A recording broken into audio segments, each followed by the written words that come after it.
આજે વાત કરીશું લોકસભાની તૈયારી કોણ કોના પર ભારી। આ સવાલ એટલા માટે કારણ કે ભલે રાજકીય પક્ષો પોતાની રીતે તૈયારી કરતા હોય પરંતુ ચૂંટણી કમિશને પોતાની રીતે તૈયારી કરી લીધી છે। જી હા, આજે જ ચીફ ઇલેક્શન કમિશનર એવા રાજીવ કુમારે કહ્યું છે કે અમે પાર્લામેન્ટરી ઇલેક્શન અને સ્ટેટ ઇલેક્શન એટલે કે લોકસભા અને વિધાનસભાની આ વર્ષે જે વિધાનસભાની ચૂંટણી થવાની છે અને લોકસભાની ચૂંટણી થવાની છે તેના માટે અમે તૈયાર છીએ। જી હા, તમામ તૈયારી ચૂંટણી કમિશને કરી લીધી છે। એટલે કે આ તરફ જે ઇલેક્શન કમિશન છે તેમણે તૈયારી કરી છે, બીજી બાજુ જે રાજકીય પક્ષો છે તે પણ તૈયારી કરી રહ્યા છે। બે અલગ અલગ ધડા છે, જેમાં એક તરફ છે એનડીએ ગઠબંધન જેમાં 38 કરતાં પણ વધારે પક્ષો છે, આ તરફ છે ઇન્ડિયા ગઠબંધન જેમાં પહેલા કહેવાતું હતું કે 32 પક્ષો છે, ધીરે ધીરે તેમાં ઘટાડો થયો અને હવે 26 ઘટકો બચ્યા છે। તેવામાં ભાજપે આ વખતે લક્ષ્યાંક રાખ્યો છે જે બીજેપીની બેઠકો છે 370 કરતાં વધારે લાવવાનું લક્ષ્યાંક છે અને એનડીએ એટલે કે જે એનડીએ ગઠબંધન છે તેની 400 કરતાં વધારે બેઠક લાવવામાં આવશે અને જે વિપક્ષી ગઠબંધન છે ઇન્ડિયા ગઠબંધન તેમનો લક્ષ્યાંક એ હતો કે ભાજપને જે ક્ષેત્રીય દળો છે તેમને રોકી રાખશે ને ત્યારબાદ એક સાથે મળીને ભાજપને હરાવવામાં આવશે। જો કે અત્યારે પરિસ્થિતિ એ જોવા મળી રહી છે કે જે ઇન્ડિયા ગઠબંધન છે વિપક્ષ છે તેમાં પણ કેટલાક ફાટા જોવા મળી રહ્યા છે અને તેનો જ ફાયદો ભાજપ ઉઠાવી રહી છે। સવાલ એ છે કે ઘણા બધા એવા મુદ્દા પણ છે જે થાળી પર તૈયાર બેઠેલા છે, તે કદાચ ભાજપને નુકસાન પણ કરી શકે છે અને દિલ્હીમાં જે ખેડૂતોનું આંદોલન ચાલી રહ્યું છે, ગુજરાતની વાત કરીએ, ગુજરાતમાં પણ હવે જે આંગણવાડી બહેનો છે તે પણ આંદોલનના મૂડમાં છે। 23 ફેબ્રુઆરીએ ગાંધીનગરમાં જે સરકારી કર્મીઓ છે તે પણ આંદોલન પર જવાના છે। શું આ આંદોલનના ચક્રમાં પણ ભાજપ ફસાશે? જે લક્ષ્યાંક છે 26માંથી 26 બેઠકો જીતવી, સાથે સાથે 5 લાખની લીડ કરતાં પણ આગળ વધવું, તે લક્ષ્યાંક સાથે ભાજપ આગળ વધી રહી છે। આ તરફ ગુજરાતની વાત કરીએ તો આમ આદમી પાર્ટી પણ આ વખતે લોકસભા ચૂંટણી લડવાની છે। ભરૂચથી અને ભાવનગરથી 2 લોકસભા બેઠકોનો ઉમેદવાર આમ આદમી પાર્ટીએ જાહેર કરી નાખ્યા છે। કોંગ્રેસની વાત કરીએ તો કોંગ્રેસે તાલુકા લેવલે અભિયાનની શરૂઆત કરી છે, લોકો સાથે જોડાવાની શરૂઆત કરી નાખી છે। એવું કહેવાય છે કે કોંગ્રેસનો જે મુખ્ય મતદાતા છે તે ગામડા સાથે જોડાયેલો છે ને એટલે ગામડાના જે લોકો છે તેની સાથે જોડાવા કોંગ્રેસે અભિયાનની શરૂઆત કરી છે। ભાજપનું ગાંવ ચલો અભિયાન પણ ચાલી રહ્યું છે, સાથે સાથે કોંગ્રેસ હવે જિલ્લા કક્ષાએ પણ લોકોનો સંપર્ક સાધશે। તેવામાં સવાલ એ છે કે આખરે કોણ કોના પર ભારી થવાનું છે, એના પર આપણે ચર્ચા કરીશું। અમારી સાથે ગેસ્ટ પેનલ ઉપસ્થિત છે। હાલ તો ભાજપ તરફથી હિરેનભાઈ અમારી સાથે જોડાઈ ગયા છે। હિરેનભાઈ, આપનું સ્વાગત છે અને થોડી ક્ષણોમાં કોંગ્રેસ તરફથી નિશાંતભાઈ રાવલ અને રાજકીય વિશ્લેષક જયેશ ઠકરાર અમારી સાથે જોડાવાના છે। હિરેનભાઈ, સૌપ્રથમ આપની સાથે જ વાત કરીશું, થોડી વાર બાદ નિશાંતભાઈ જયેશભાઈ સાથે ચર્ચા કરીશું, પરંતુ જે લક્ષ્યાંક રાખવામાં આવ્યો છે, આજે રાષ્ટ્રીય અધિવેશનનું આયોજન પણ થયું, 370 પ્લસ અને એનડીએ 400 પ્લસ, કઈ રીતે આ લક્ષ્યાંક સાધવામાં આવશે? આપણે આજે ચર્ચાનો જે વિષય અને શીર્ષક રાખેલું છે કે લોકસભામાં કોણ ભારી, આમ જોવો તો અડધો કલાકની સ્વાભાવિક રીતે આપણે ચર્ચા કરવી પડે, તમામ વિશ્લેષણ કરવું પડે અને લોકો સમક્ષ એ વિગતો પણ જણાવવી પડે, એ સ્વાભાવિક છે। પરંતુ એક જ કદાચ લીટીમાં હું જવાબ આપવાની કોશિશ કરું તો એ જવાબ એવો છે કે લોકસભામાં એ જ ભારી હશે જેના પર જનતા વારી હશે। આ વારી કોના પર છે એ સૌથી અગત્યનો મુદ્દો છે અને વારી શા માટે છે એ પણ ચર્ચાનો મુખ્ય વિષય છે। 10 વર્ષના સ્વર્ણિમ શાસનમાં જે પ્રકારે આ 10 વર્ષનો કાળ છે એ ઇતિહાસમાં લખાઈ જાય એ હદે એ પ્રકારના એવી યોજનાઓ, એવા કાર્યો, એવા આપણે બધા આપણું મસ્તક છે એ ઉન્નત રાખી શકીએ। માત્ર આપણે જ નહીં પરંતુ વિદેશમાં વસતા જે રીતે ભારતીયો જ્યાં જ્યાં વસે છે એ લોકો પણ જે રીતે પ્રતિભાવ આપતા હોય છે, સતત પ્રતિભાવ આપતા રહે છે કે આજે ભારતની બદલાતી તસવીર, આ બદલતું ભારત છે એ ક્યાંક ને ક્યાંક લોકોની સમક્ષ સ્પષ્ટપણે ઉભરીને આવ્યો છે। લોકોએ જોયું છે કે જે ઇતિહાસમાં જે નિર્ણયો હંમેશા પેન્ડિંગ રહ્યા છે, જે ખોટા નિર્ણયો લેવાયા હતા, એ તમામ નિર્ણયોને ઠીક કરી અને આજે આ ભારતમાં આપણે એવી પ્રગતિના માર્ગે જઈ રહ્યા છીએ। 2047નું જે લક્ષ્ય છે વિકસિત ભારતનું, એ તરફ જે પ્રકારે આજે માનનીય પ્રધાનમંત્રી નરેન્દ્રભાઈ મોદી સાહેબના નેતૃત્વમાં આગળ વધી રહ્યા છે, આજે રાષ્ટ્રીય અધિવેશન થઈ રહ્યું છે, ત્યારે દિલ્હીની અંદર જે પ્રકારે અમારા 11,000થી વધુ કાર્યકરો, જે નેતાઓ છે, પદાધિકારીઓ છે, એ બધા એકઠા થયા છે, સ્વાભાવિક રીતે એમાં પણ જે પ્રકારે જે વિગતો મુકાઈ રહી છે એ પણ એક ચર્ચાનો વિષય છે। લોકોને હું વિનંતી કરીશ કે ગૂગલ કરીને એમાં થતી તમામ બાબતો વિશે અવગત રહે। સૌથી અગત્યની બાબત ખાસ કરીને જો ચર્ચા કરવી હોય મારે તો એ ખાસ કરીને ચર્ચા કરવી છે કે આજે જ્યારે કેટલાક લોકોએ ભેગા થઈને એક ગઠબંધન, જેને આપણે ગઠિયા બંધન અથવા તો જેને કહેવાય કે ઘમંડિયા બંધન, એ પ્રકારનું કેટલાક કૌભાંડી લોકોએ ભેગા થઈને જે પ્રકારે પ્રયાસ કર્યા, પરંતુ એ પ્રયાસો નિષ્ફળ જઈ રહ્યા છે ને એ ગઠબંધનની અંદર જ્યારે માત્ર ને માત્ર અંગત અને નિહિત સ્વાર્થની જ ચર્ચા અથવા તો નિહિત સ્વાર્થનું જો લક્ષ્ય હોય ત્યારે ક્યાંક ને ક્યાંક એ ગઠબંધન ભાંગી પણ રહ્યું છે અને લોકો સત્તાની સાઠમારી માટે કેવા ખેલ કરતા હોય છે એ લોકો સમક્ષ સ્પષ્ટ થઈ ગયું છે. બિલકુલ હિરણભાઈ, અત્યારે ભાજપ ખૂબ જ આત્મવિશ્વાસ સાથે જોવા મળી રહ્યું છે, પરંતુ વિપક્ષનું એવું કહેવું છે કે 2004માં પણ આવી પરિસ્થિતિ હતી. તે વખતે શાઇનિંગ ઇન્ડિયા નારો આપ્યો હતો અને પ્રધાનમંત્રી મોદી કરતાં પણ મોટો ચહેરો અટલ બિહારી વાજપેયી નહોતો ને છતાં પણ 2004માં પછી યુપીએ સરકાર અસ્તિત્વમાં આવી હતી. આવું જ કંઈક 2024માં થવાનું છે તેવું વિપક્ષનું કહેવું છે. ચોક્કસપણે વિપક્ષનું કહેવું ઘણીવાર ચોક્કસપણે ઘણું અતિશક્તિભર્યું હોય છે, પરંતુ આપણે એના પર ચર્ચા કરવાને બદલે 2004ને બદલે હું તો એમ કહું છું કે આપણે વધારે ફ્લેશબેકમાં જઈએ તો ભારતીય જનતા પાર્ટીએ શરૂઆત ક્યાંથી કરી હતી? માત્ર 3 બેઠકોથી શરૂઆત કરનાર ભારતીય જનતા પાર્ટી સતત ચડતા ક્રમે પ્રગતિના પંથે છે. વિશ્વમાં ખાસ કરીને જો રાજનીતિના સ્વરૂપને રાષ્ટ્રનીતિનું સ્વરૂપ આપવાનું કાર્ય થયું હોય તો એ માત્ર ને માત્ર ભારતમાં નરેન્દ્રભાઈ મોદી સાહેબે કર્યું છે, ભારતીય જનતા પાર્ટી કર્યું છે. ભારતીય જનતા પાર્ટીનો એક એક કાર્યકર છે એ ખંતીલો છે ને ભારતીય જનતા પાર્ટી પાસે એવા કાર્યકરો છે જે માત્ર ને માત્ર આ રાષ્ટ્રની સેવા કરવા માટે, રાષ્ટ્રને પરમ વૈભવના શિખર પર લઈ જવા માટે કટિબદ્ધ હોય એવા કાર્યકરો છે. એના કારણે આ શક્ય બન્યું છે અને એ કાર્યકરો નાગરિકો પણ છે, સાથે સાથે સમર્થકો ભારતીય જનતા પાર્ટીના એ સમર્થકો પણ ઈચ્છે છે જે કાર્યો કરેલા છે એ ભાથું લઈને અમે જતા હોય છે. ત્યારે અમે 2004થી પછી 2014નું ચિત્ર બતાવી શક્યા, ત્યાર પછી 2019નું ચિત્ર બતાવી શક્યા. અમે ચડતા ક્રમે વધતા રહે છે. આજે તમે જોઈ શકો છો કે જે રીતે કોંગ્રેસના આજે રાષ્ટ્રીય પ્રમુખ ખડગે પોતે એમ આજે સભામાં એમ કહે છે કે આજે આપણે 400 પારને ભારતીય જનતા પાર્ટી આગળ વધશે, તો એ આશીર્વાદ એમના તરફથી મળી રહ્યા છે. માત્ર આશીર્વાદ નથી, એ ક્યાંક ને ક્યાંક એમને પણ એમના આશીર્વાદની સાથે એમના નેતાની પણ તમને જરૂર પડે છે. એવું કેમ છે? આટલા બધા કાર્યકરો છે, વિશ્વની સૌથી મોટી રાજકીય પાર્ટી. આજે આ કમલનાથની ચર્ચા થઈ રહી છે, કમલનાથ ભાજપમાં જોડાવાના છે. કમલનાથે ભાજપને શું નથી કીધું, શું ખરી ખોટી નથી સંભળાવી, તો કેમ કોંગ્રેસ નેતાઓની પછી જરૂર પડે છે ભાજપને? આ બહુ સારો પ્રશ્ન છે અને બહુ જરૂરી છે, કેમ કે લોકોના મનમાં પણ ક્યારેક ઉઠતો હશે અને એનો જવાબ પણ બહુ જરૂરી છે કે જે પણ ભારતીય જનતા પાર્ટીમાં જોડાતા હોય એ પછી કોંગ્રેસમાંથી હોય કે અન્ય કોઈ પણ રાજકીય પક્ષમાંથી હોય કે રાજકારણમાં ક્યારેય પણ ન હોય, એ તમામ લોકો છે એ આ ભારતીય જનતા પાર્ટી દ્વારા માનનીય નરેન્દ્રભાઈ મોદી દ્વારા જે પ્રકારે રાષ્ટ્રની સેવા થઈ રહી છે, જે પ્રકારે કાર્યો થઈ રહ્યા છે, જે ભારતનું ચિત્ર બદલી રહ્યું છે અને એ ચિત્ર છે એ ક્યાંક એવા સ્તરે પહોંચ્યું છે કે આજે બે વિશ્વના દેશો વચ્ચે ક્યારેક ઘર્ષણની પરિસ્થિતિ આવે તો અમેરિકા એમાં દરમિયાનગીરી કરી અને એમાં એ જે કંઈ ઉકેલ લાવવાનો હોય એ લાવવા માટેના સતત પ્રયત્નો કરે. એની જગ્યાએ હવે અમેરિકા વિનંતી ભારતને કરે, માન્ય નરેન્દ્રભાઈ મોદી સાહેબને, કે યુક્રેન અને રશિયા વચ્ચેનું યુદ્ધ છે એમાં ક્યાંક ને ક્યાંક આપની દરમિયાનની જરૂર છે. આપના કહેવાથી આ લોકો માને છે. એવું તો નથી ને કે આટલું મોટું ટાર્ગેટ આપી દીધો છે કે પછી મોટું પ્રેશર છે અથવા તો આંતરિક સર્વેમાં કંઈ બહાર આવ્યું એટલા માટે પછી વિપક્ષને તોડવાનું કામ થઈ રહ્યું છે, એવું તો નહીં. હજુ પણ પેલા સવાલનો જવાબ હજુ બાકી. એમાં એવું છે કે દાખલા તરીકે સમજો કોંગ્રેસના કોઈ નેતા છે, ધારાસભ્ય છે કે કોઈ પણ સંસદ સભ્ય છે અને એ જ્યારે ભારતીય જનતા પાર્ટીમાં જોડાય છે તો સ્વાભાવિક રીતે એમનું પણ લક્ષ્ય જ્યારે માત્ર ને માત્ર રાષ્ટ્રમાં કંઈક સેવા કરવાનું હોય અથવા એમની સાથે જોડાયેલા એમના સમર્થકો, એમના મતદારો જેમનાથી ચૂંટાતા હોય એ લોકોનું પણ વલણ ભારતીય જનતા પાર્ટીને જોઈ અને ભારતીય જનતા પાર્ટી તરફ જતું હોય ત્યારે સ્વાભાવિક રીતે એમને પણ ભારતીય જનતા પાર્ટી સાથે જોડાવાનું મન થાય અને જોડાય, એ સ્વાભાવિક છે. અને એના કારણે આ રીતે આ જોડાય છે.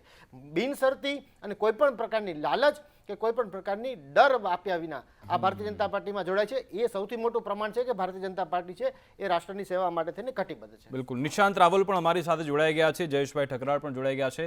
નિશાંતજી, શું તૈયારી છે કોંગ્રેસની? કારણ કે કોણ કોના પર ભારી તેના પર ચર્ચા થઈ રહી છે. ઇલેક્શન કમિશને કહ્યું છે કે અમારી તૈયારી તો પૂર્ણ થઈ ગઈ છે. કોંગ્રેસની કેવી તૈયારી?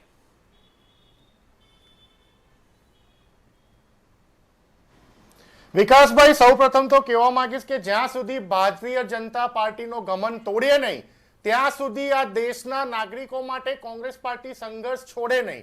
સાથે સાથે હું મારા ભાજપના પ્રવક્તાને ગીતાનું એક શ્લોક યાદ અપાવવા માંગુ છું.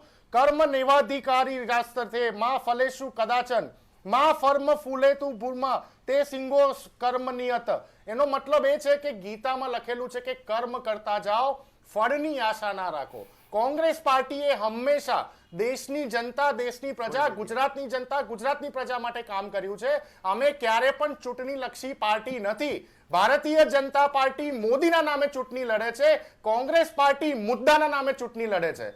અમે આ દેશમાં અત્યારે ખેડૂતો માટેના મુદ્દા માટે ચૂંટણી લડવા જવાના છે. મહિલાઓ પર થતા અત્યાચાર NCRB ના આંકડા પ્રમાણે વધી ગયા છે, એ વિષયને લઈને ચૂંટણી લડવા જવાના છે. સાથે સાથે તમે જોયું કે કોંગ્રેસ પાર્ટીએ જે રીતે તૈયારી કરી, અમારા વિરોધ પક્ષના નેતા અમિત ચાવડા સાહેબે જનમંચના માધ્યમ દ્વારા ઓલમોસ્ટ તમામ જિલ્લા અને તમામ શહેરોમાં લોકોની વચ્ચે જઈને લોકોના પ્રશ્નોની જાણકારી મેળવી. એ રીતે અમારા માનનીય પ્રદેશ પ્રમુખ શક્તિસિંહજીના આદેશ અનુસાર અમે 250 જેટલા તાલુકામાં જઈને તાલુકા ખાતે સભાઓ કરી, સંવાદ કર્યો, જ્યાં 1500 થી 2000 લોકો ભેગા થયા. તમે જો કે અમારી પ્રોજેક્ટ શક્તિ પ્રોજેક્ટ જે અમારો ગુજરાત કોંગ્રેસમાં ચાલી રહ્યો છે, 6 લાખ લોકોને અમે સભ્ય બનાવી શક્યા. માત્ર યુથ કોંગ્રેસમાં આધાર કાર્ડ અને ઇલેક્શન કાર્ડના રજીસ્ટ્રેશનના માધ્યમ દ્વારા અમે 11 લાખ યુવાનોને અમારી સાથે જોડી શક્યા. અમારી પાર્ટીમાં મિસકોલ પર બનેલા કાર્યકર્તાઓ નથી. તમે જ્યારે ભાજપના પ્રવક્તાને સવાલ કરો છો લોકસભાની ચૂંટણીની તૈયારી, તો તમને યાદ અપાવે છે યુક્રેન રશિયાની વોર. એટલે આ ભારતીય જનતા પાર્ટી પાસે આ વખતની ભારત દેશની ચૂંટણી લડવાના કોઈ મુદ્દા જ નથી બચ્યા.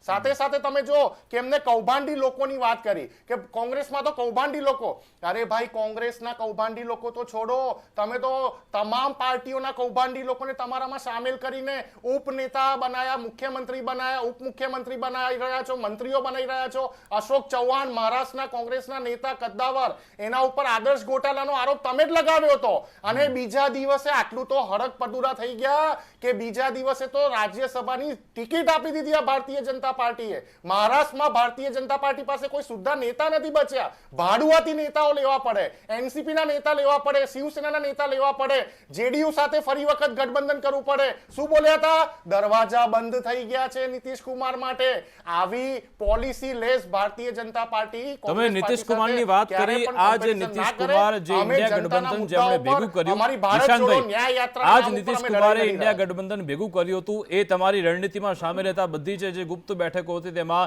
નીતિશ કુમાર સામેલ હતા, ને તો હવે સામાન્ય પક્ષે જતા રહ્યા છે. આ મોટી ચૂક ના થઈ ગઈ કોંગ્રેસથી?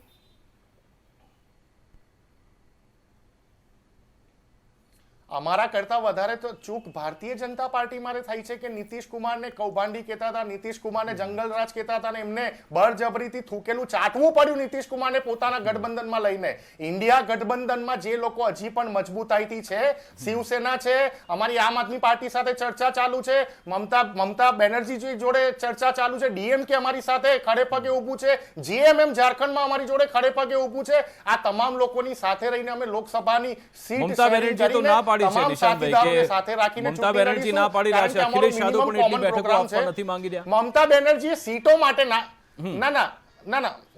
વિકાસભાઈ, અખિલેશ યાદવજી અને મમતા બેનર્જી સાથે જે સીટ શેરિંગના ફોર્મ્યુલા ઉપર ચર્ચા થઈ રહી છે, એમાં કદાચ મનમુટાવ હોઈ શકે.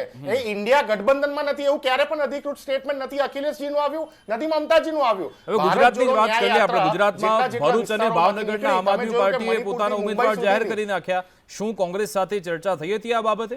આ બાજુ ફૈઝલ પટેલ, મુમતાજ પટેલ બંને દાવેદારી કરી રહ્યા છે ભરૂચમાં. વિકાસભાઈ, કોઈ પણ ચૂંટણી આવે એ પછી NDA ની સાથીદાર પાર્ટી હોય કે ઇન્ડિયા અલાયન્સ ની સાથીદાર પાર્ટી હોય, એમને લાગતું હોય કે એમનો ઉમેદવાર આ પર્ટિક્યુલર લોકસભામાં મજબૂતાઈથી લડી શકે છે, એમનું નામ જાહેર કરી શકે. પરંતુ જ્યારે ગઠબંધનની વાત થતી હોય, જ્યાં સુધી ગઠબંધનના ઓન ટેબલ ચર્ચા વિચારણા કરીને કોઈ પર્ટિક્યુલર સીટ ઉપર એક પર્ટિક્યુલર વ્યક્તિ ઉમેદવાર ઉતારવાનું નામ નક્કી ના થાય, ત્યાં સુધી ઓફિશિયલ અમે ગણાવી ના શકીએ. અચ્છા, ઠીક છે નિશાંતભાઈ. આજે એક બાજુ ભારત જોડો યાત્રાની શરૂઆત થઈ, આ બાજુ ઇન્ડિયા ગઠબંધન, તેમાં બેઠકોની વહેંચણી કરવી કે પછી કયા સમીકરણ રચવા, શું આમાં કોંગ્રેસ ક્યાં કન્ફ્યુઝ થઈ ગઈ છે કે ના ભારત જોડો પર ધ્યાન આપી રહી છે કે ના પછી ઇન્ડિયા ગઠબંધન પર? આ મામલે કોઈ કન્ફ્યુઝન છે?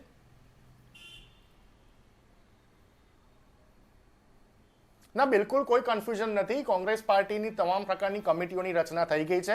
દરેક રાજ્યમાં ઇલેક્શન કમિટીઓની રચના થઈ ગઈ છે, અને આપને પણ સંદેશ ન્યૂઝને પણ એ કમિટીઓની રચનાના પેપર્સ અમે પ્રોવાઈડ કર્યા છે.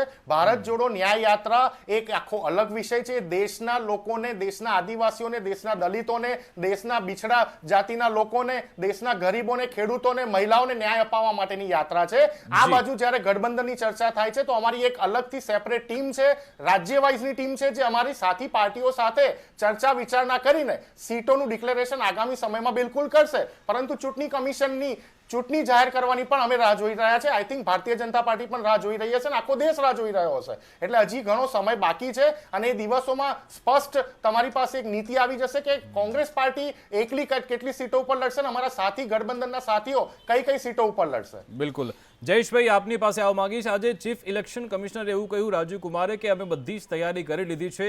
શું સંકેત મળી રહ્યો છે ત્યાંથી ને સાથે સાથે શું લાગી રહ્યું છે આ 2024ની લોકસભા ચૂંટણી માટે કયા કયા મુદ્દા ઉછળશે, કયા મુદ્દે આ ચૂંટણી લડાશે?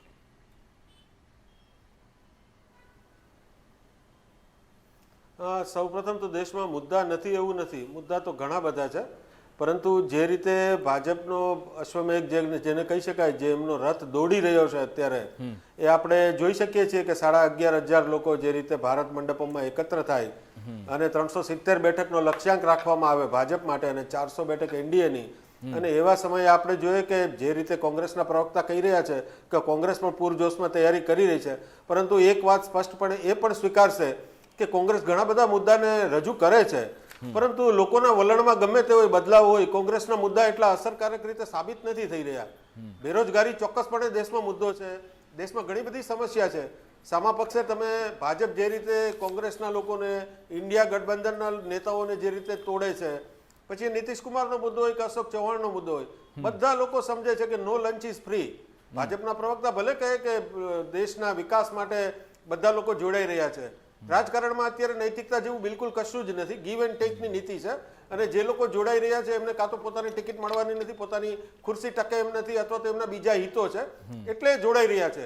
નૈતિકતાના ધોરણે આ બધું જ ચાલે એવું નથી. આમ છતાં તમે દેશમાં જુઓ કે કોંગ્રેસના જે મેસેજીસ છે એ લોકોના હૃદયમાં ઉતરતા નથી, અને કદાચ એમનું કારણ એ હોઈ શકે કે એમની પાસે કોઈ એવો યોગ્ય મેસેન્જર નથી કે જે વાત રજૂ કરે અને લોકો એમને સ્વીકારે.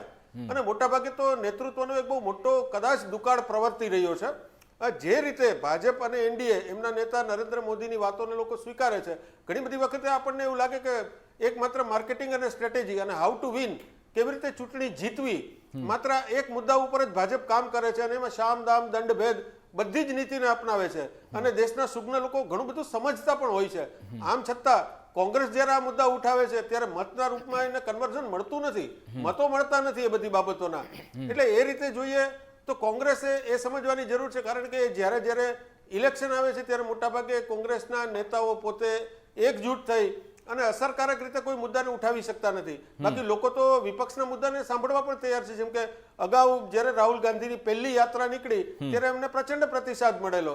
તો જો યોગ્ય રીતે મુદ્દા ઉઠાવવામાં આવે તો ભાજપને જરૂર પડકાર આપી શકાય, પરંતુ ભાજપ અત્યારે વધુ સુદૃઢ, વધુ મજબૂત એટલા માટે લાગે છે કે કોંગ્રેસ ક્યાંક ને ક્યાંક વધુ ને વધુ નબળી હોય એવું ચિત્ર છે, અથવા તો એને વધુ મોટી રીતે ઉપસાવવામાં આવી રહ્યું છે. જી જી. બીજું જયેશભાઈ, અત્યારે આંદોલનનો માહોલ પણ આખા દેશમાં અને ગુજરાતમાં પણ ચાલી રહ્યો છે. દેશમાં એક બાજુ જે ખેડૂત આંદોલન છે તેની ચર્ચા છે, ગુજરાતની વાત કરીએ તો જૂની પેન્શન યોજનાની જે માંગ છે તે વધારે પ્રબળ થવાની છે.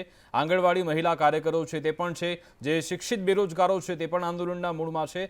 આ જે આંદોલન ચાલી રહ્યા છે તે કોને અંફાવશે, કોને ફાયદો થશે, કોને નુકસાન થશે, શું લાગી રહ્યું છે?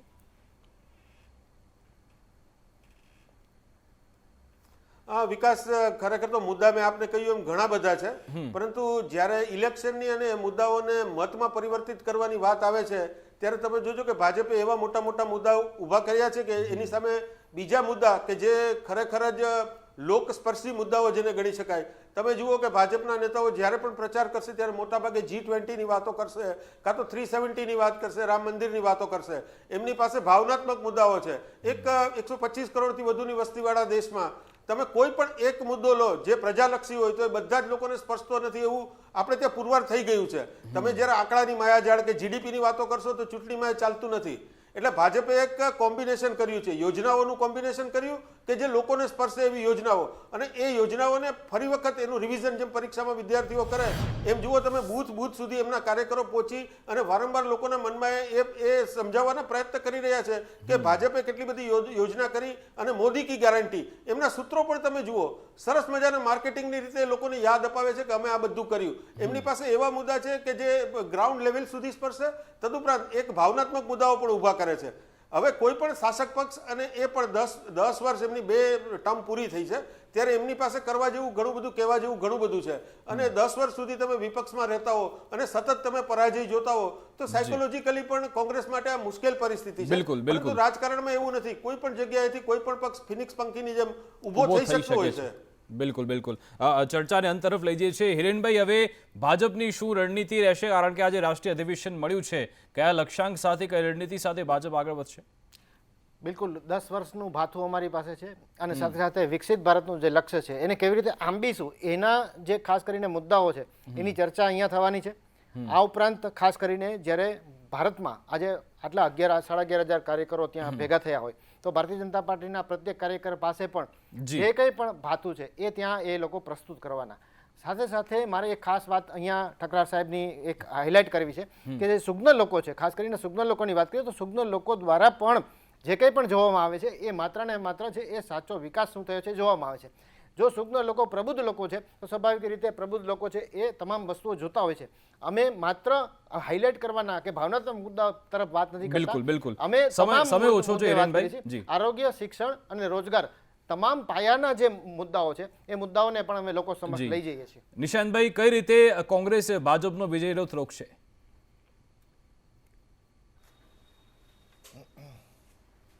નહીં, બિલકુલ જે રીતે ભાજપના પ્રવક્તાએ વાત કરી કે હજી તો એમના મુદ્દા નક્કી થવાના બધો કન્ફ્યુઝનના સ્ટેજ ઉપર છે. અમે તો 10 સાલ જે જનતા, દેશની જનતા જોડે ન્યાય થયો એની 54 પાનાની પત્રિકા જાહેર પણ કરી દીધી છે અને અમારા કાર્યકર્તાઓએ ઘરે ઘરે જઈને આ 54 પાનાની પત્રિકા પબ્લિકને, જનતાને એક્સપ્લેન કરવાનું પણ શરૂઆત કરી દીધું છે. આ વખતે અમારો ચૂંટણીનો ઇમ્પોર્ટન્ટ મુદ્દો એક હશે કે ઇલેક્શન બોર્ડના ઇલેક્ટ્રોલ બોન્ડના માધ્યમ દ્વારા ભારતીય જનતા પાર્ટીએ દેશનું સૌથી મોટું કૌભાંડ કર્યું છે એ પણ અમે દેશની અને ગુજરાતની જનતાની વચ્ચે લઈ જઈશું. ઇલેક્ટ્રોલ બોન્ડના નામે જે રીતે શેલ કંપનીઓ વિદેશી લોકો પાસેથી ભંડોળ ભેગું કરીને ભારતીય જનતા પાર્ટી 11,000 કરોડથી પણ વધારે પૈસાની આસામી બની ગઈ, 4,000 કરોડની પ્રોપર્ટીઓ વસાવી લીધી. આ બધા મુદ્દા અમે જનતા પાસે લઈ જઈશું કે કેવી રીતે પૈસાની ખરીદ ફરોખ કરીને અન્ય પાર્ટીઓના ધારાસભ્યોને, સાંસદોને ખરીદીને ભારતીય જનતા પાર્ટી હેમખેમ કરીને પોતાની સરકારો બનાવે છે. એ આ વખતે દેશની જનતા સાખી લેવા મૂડમાં નથી. સાથે સાથે ખેડૂત આંદોલન ચાલી રહ્યું છે, અમે ખેડૂત આંદોલનને પણ સપોર્ટ કર્યો છે. ખેડૂતોની વાતો પણ અમે જનતા સુધી લઈ જઈશું કે આપણા દેશના ખેડૂતો જે ઘઉં પકવે છે, જે આપણને 2 ટાઈમની રોટલી ખવડાવે છે, એની જોડે કેવો અન્યાય ફરી વખત માત્ર 2 થી 3 વર્ષના ગાળામાં થઈ રહ્યો છે. આ તમામ મુદ્દાઓ સાથે અમે ચૂંટણી મજબૂતાઈથી લડવાના છે. ચૂંટણીનું રિઝલ્ટ કોઈ પણ આવી શકે. અમે ભાજપની જેમ ઘમંડ નથી રાખતા કે 300 સીટ કે 400 નો આંકડો નથી બોલતા અમે, પરંતુ અમે એક હેન્ડસમ અમાઉન્ટ ઓફ આંકડો લાવીશું જેના કારણે અમારી બિલકુલ સમયનો અભાવ છે નિશાંતભાઈ અને જયેશભાઈ. નિશાંતભાઈ, હિરેનભાઈ, આપ અમારી સાથે જોડાયા તે બદલ આપનો ખૂબ ખૂબ આભાર. તો રાજકીય પક્ષો અત્યારે તાલ ઠોકી રહ્યા છે. ભાજપ છે તે પોતાનો 10 વર્ષનું જે કાર્યકાળ છે, જે કામગીરી કરી છે, યોજનાઓ અમલ મૂકી છે તે લઈને મેદાનમાં ઉતરી રહી છે અને જે વિપક્ષ છે એટલે કે જે કોંગ્રેસ મુખ્ય રીતે અત્યારે છે તેની સાથે જે અન્ય વિપક્ષી ઘટકો તે જે મુખ્ય મુદ્દાઓ છે તે લઈને મેદાનમાં ઉતરી રહી છે. જોવાનું રહેશે કે આખરે જનતા કોના પર વિશ્વાસ મૂકે છે, કારણ કે જનતા જ તેમાં મુખ્ય હોય છે અને તેવામાં જોવાનું રહેશે કે 2024માં કોણ બાજી મારી જાય છે.